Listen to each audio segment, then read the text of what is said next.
پھر مراد علی شاہ کہتے ہیں کہ سپریم کورٹ کے نوٹس لینے سے کراچی کے عوام کو انصاف ملنے کی ایک امید پیدا ہو گئی تھی، کیونکہ وفاقی حکومت نے سرکولر ریلوے کا منصوبہ چینی حکام کے سامنے مؤثر انداز سے پیش نہ کر کے کراچی کے عوام سے ناانصافی کی تھی، اور اگر وہ ایسا نہ کرتے تو کراچی کے عوام کو جدید سرکولر ریلوے کی سہولت مل سکتی تھی۔ سرکولر ریلوے کے منصوبے میں چینی حکام کی عدم دلچسپی کا تاثر دیا گیا، اور وفاقی حکومت نے یہ غلط تاثر سپریم کورٹ کے سامنے بھی دیا،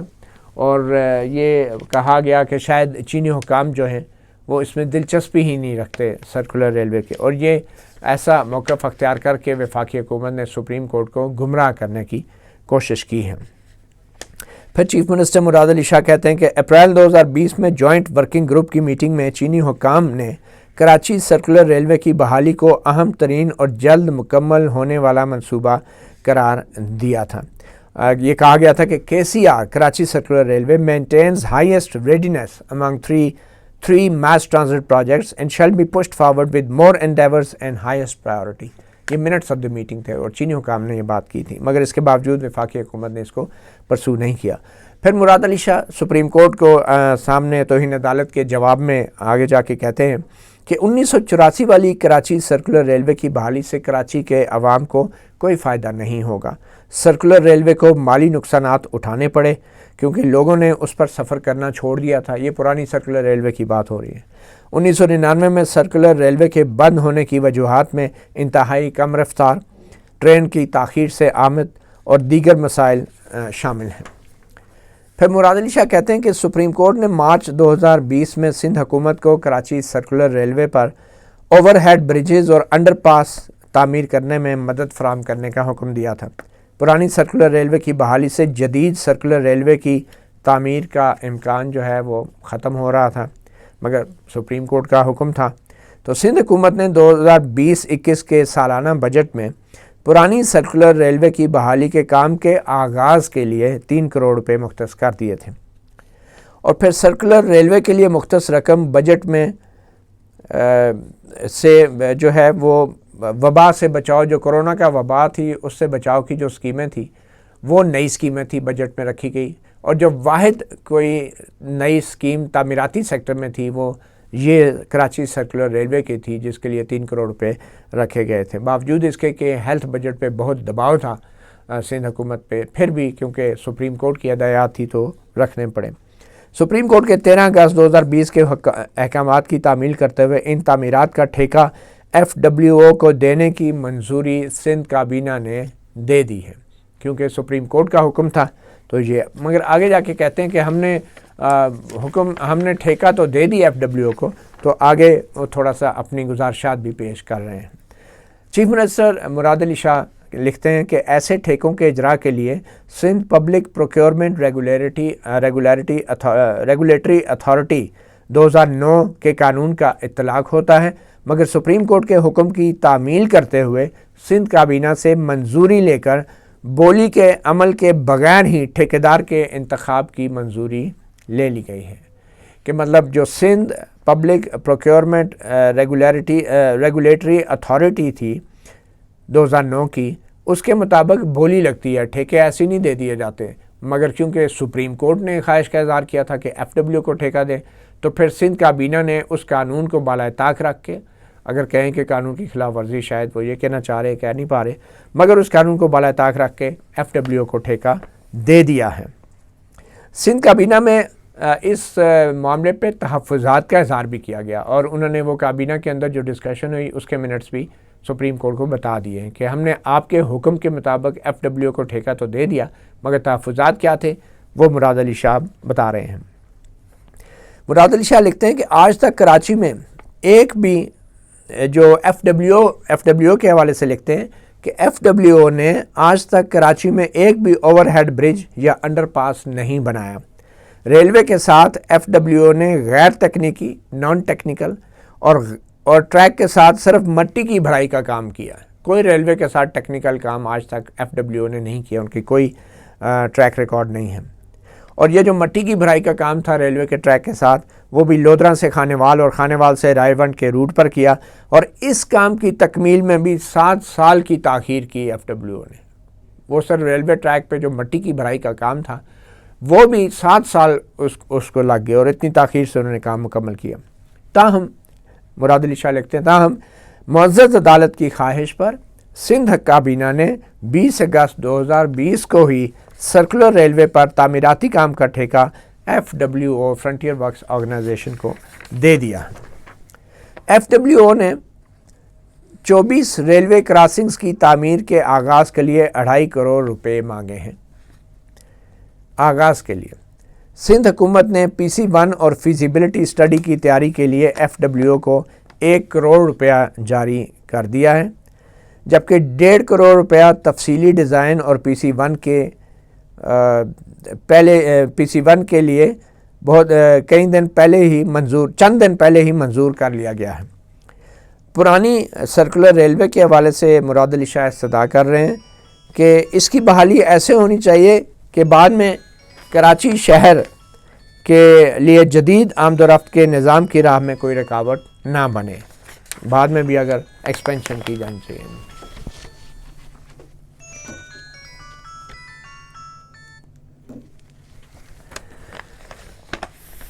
تو چیف منسٹر سندھ مراد علی شاہ آگے جا کے لکھتے ہیں کہ 2020 میں منظور ہونے والے ML1 منصوبے کو وفاقی حکومت نے ترجیح دی، اور 2017 میں جو منظور شدہ سرکولر ریلوے کا منصوبہ تھا اسے پس پش ڈال دیا، اور وفاقی حکومت کی جانب سے کراچی کے عوام کے ساتھ یہ ایک ناانصافی کی گئی کہ جو بہت پہلے 2017 کا منظور شدہ کراچی سرکولر منصوبہ تھا اس کو پس پش ڈال دیا، اور 2020 میں ML1 کا منصوبہ، اور بائی دا وے ML1 کا منصوبہ بھی سپریم کورٹ کے نوٹس لینے پہ فوری اس پہ کارروائی ہوئی تھی، اور یہ وفاقی حکومت کی ترجیحات کے حوالے سے وہ تحفظات کا اظہار کر رہے ہیں۔ 28 اکتوبر 2020 کو لکھے خط میں پاکستان ریلوے نے بتایا ہے کہ اوور ہیڈ بریجز اور انڈر پاسز کی حتمی معیار ماہر ڈیزائن کی تقرری کے بعد ہی طے ہوگا۔ اب پاکستان ریلوے خود ہی خط لکھ کے کہہ رہے ہیں کہ وہ جو کنسلٹنٹ ہے، ڈیزائن کنسلٹنٹ، اس کی جو ہے وہ تعیناتی نہیں ہوئی، اور اس کی تعیناتی 4 سے 6 ماہ میں ہو سکے گی۔ یہ 20 اکتوبر کا لکھا ہوا خط ہے، اور ابھی 4 سے 6 ماہ میں ابھی ڈیزائن کنسلٹنٹ ریلوے کہہ رہے نہیں ہو سکتا۔ مراد علی شاہ یہ کہہ رہے ہیں کہ ہم اس لیے براہ راست کوئی وہاں پہ کام نہیں انڈرٹیک کر سکتے کہ کیونکہ پاکستان ریلوے جو ہے وہ ایون پھاٹک کی جو لیول کراسنگ ہوتی ہے وہاں پہ بھی سڑک بنانے کی اجازت ہمیں نہیں دیتا۔ وہ کہتا ہے یہ بھی ایک ٹیکنیکل چیز ہے، وہ ہم کریں گے، ہماری نگرانی میں ہوگا۔ پاکستان ریلوے کو ابھی خود بھی اندازہ نہیں کہ سرکولر ریلوے کے راستے میں بننے والے اوور ہیڈ بریجز اور انڈر پاسز کا کیا ڈیزائن ہونا چاہیے، اور اس کے لیے ریلوے کو ماہر نقشہ سازوں کی خدمات درکار ہوتی ہیں۔ سنگین مالی مشکلات کے باوجود سندھ حکومت ایسی کوئی تعمیراتی سرگرمی نہیں کرنا چاہتی جس کو بعد میں گرانا پڑ جائے۔ مناسب ہوگا کہ پاکستان ریلوے اور frontier works organisation overhead bridges اور انڈر پاسز کی تعمیر کے لیے آپس میں براہ راست معاہدہ کر لیں اور سندھ حکومت کو اس سے باہر رکھیں، کیونکہ یہ معاملہ ریلوے کا اور ایف ڈبلیو کا ہے، اور دونوں جو ہیں وفاقی حکومت کے انڈر آتے ہیں۔ پاکستان ریلوے کسی ریلوے پھاٹک پر بھی سڑک اپنی نگرانی کے بغیر نہیں بنانے دیتی۔ معمولی سی تعمیر کے لیے بھی ریلوے کا محکمہ ڈیزائن کی منظوری دیتا ہے اور اپنی نگرانی میں تعمیرات کرواتا ہے۔ تو یہ وہ جواب تھا، اور آگے جا کے چیف منسٹر سندھ لکھتے ہیں کہ باوجود اس کے کہ عدالت نے یہ ڈکلیئر کیا ہے کہ revival and modernisation of KCR، جو کہ ایک وفاقی حکومت کا پروجیکٹ ہے، عدالت نے کہا ہے کہ کراچی سرکولر ریلوے ایک فیڈرل گورنمنٹ کا پروجیکٹ ہے۔ حکومت سندھ نے عدالت کی خواہش پر، عدالت کے حکم پر تقریباً 3 کروڑ روپیہ جو ہے وہ پاکستان ریلوے کو پھر بھی جاری کر دیا ہے، تاکہ جو بھی ڈیزائننگ ہے، فیزیبلٹی ہے، اس پہ کام شروع کیا جا سکے۔ اور آخر میں چیف منسٹر نے کہا کہ یہ ان معروضات کے بعد میں آپ کو یقین دلاتا ہوں کہ میں عدالت کا بہت احترام کرتا ہوں اور پوری عدلیہ کا بہت احترام کرتا ہوں، اور میں تصور بھی نہیں کر سکتا عدالت کے اس عدالت عظمیٰ کے، عدالت عالیہ کے عدالت عظمیٰ کے اس حکم کی حکم عدولی کا میں تصور بھی نہیں کر سکتا۔ اور یہ آخر میں انہوں نے کہا ہے کہ آئندہ بھی جو حکم عدالت عظمیٰ کا ہوگا ہم اس پہ عمل درآمد کرتے رہیں گے۔ تو یہ تو وہ جواب تھا چیف منسٹر سندھ کا، اور یقینی طور پہ اس میں سب سے اہم نقطہ جو اٹھایا گیا ہے وہ یہ ہے کہ کراچی سرکولر ریلوے جو ہے وہ ایک پرانا منصوبہ ہو چکا ہے، کراچی کا شہر بہت بڑھ چکا ہے، اب اس کی بحالی کے اوپر جتنا بھی پیسہ لگائیں گے اس سے عوام کو اتنا فائدہ نہیں ہوگا۔ دوسری بات یہ ہے کہ وفاقی حکومت نے بر وقت اس کو سی پیک کے منصوبے کا حصہ بنانے کے لیے بھرپور کوششیں نہیں کی، جس سے ایک جدید سرکولر ریلوے جس سے پھیلے ہوئے شہر کا فائدہ ہو سکتا تھا وہ بھی بنائی جا سکتی تھی۔ اور تیسری بات یہ ہے کہ سپریم کورٹ نے حکم تو دے دیا کہ FWO کو ٹھیکہ دے دو، لیکن جو ہمارے قوانین ہیں وہ اوپن بڈنگ کا تقاضا کرتے ہیں۔ تو اب سپریم کورٹ نے حکم دے دیا ہے تو کابینہ نے خصوصی طور پہ منظوری دی ہے